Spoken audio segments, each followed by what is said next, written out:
Hey kids, welcome back to another week of Oldman Plays CFL Fantasy. Back to 4 games this week, so it should be some fun. I did quite well last week. I believe it was 135.8 and knocked off Steve from Piffle, Safamon, who still is the top of the league, but I'll take it. This week I've got, the big show, Travis from 2 and Out. Travis Cura. So, same thing as I always say every week to everybody. Good luck, Travis. I just hope a little less than mine. I could sure use another win to stay up where I'm trying to be. Not a whole lot to talk about this week as far as injuries. Dalton Schoen is out in Winnipeg. Apparently he's gone on the 6-game list.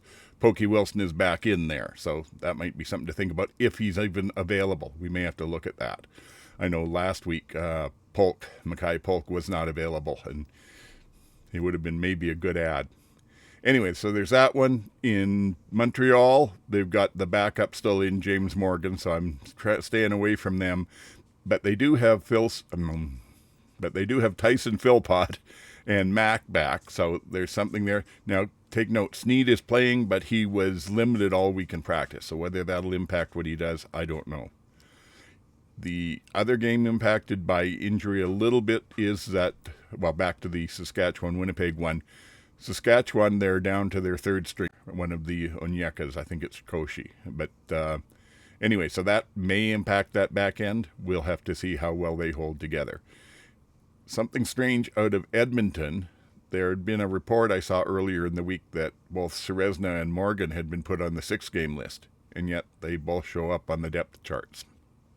So there's that. And then the BC, I couldn't find the depth chart. Their whole page was blanked out to me. It was there, but grayed out, so I couldn't do anything with it.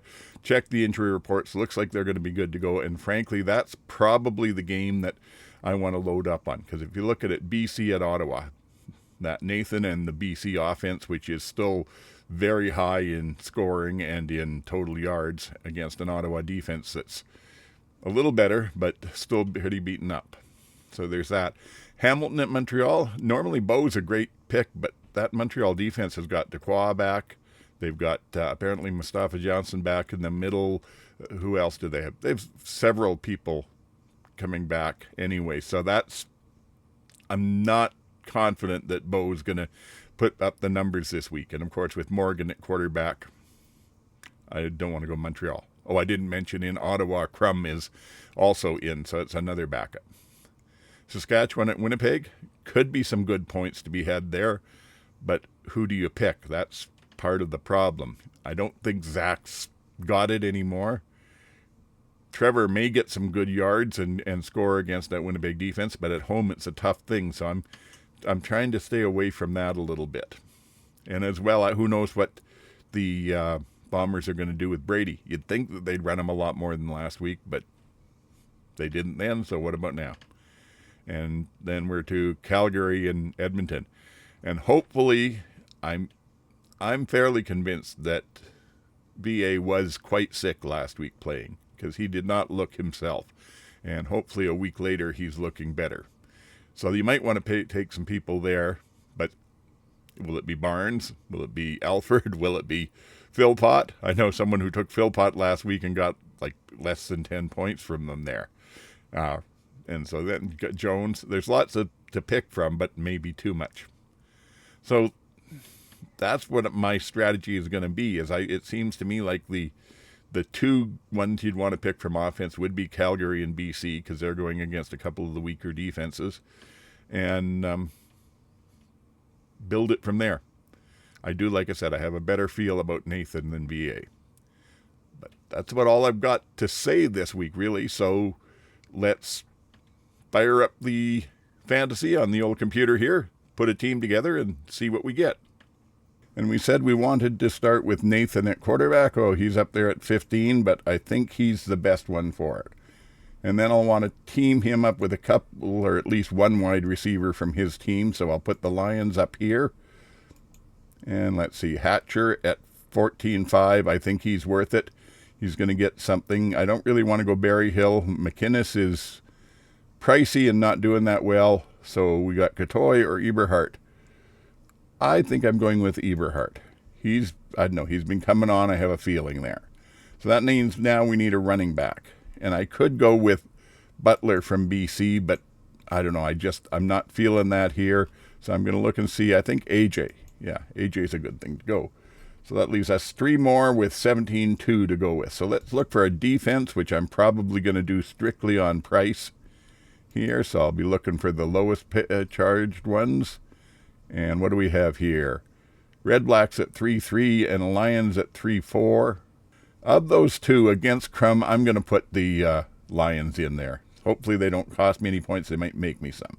So the other running back, I need somebody cheap. The 2 to 4K, let's see. Augustine, yeah, but he doesn't get that many carries. What are we going to look at here? Probably going to have to go with somebody who doesn't get many carries anyway. Oh, wait. There's Cease who could get a bunch, but then Erlington's supposed to be back.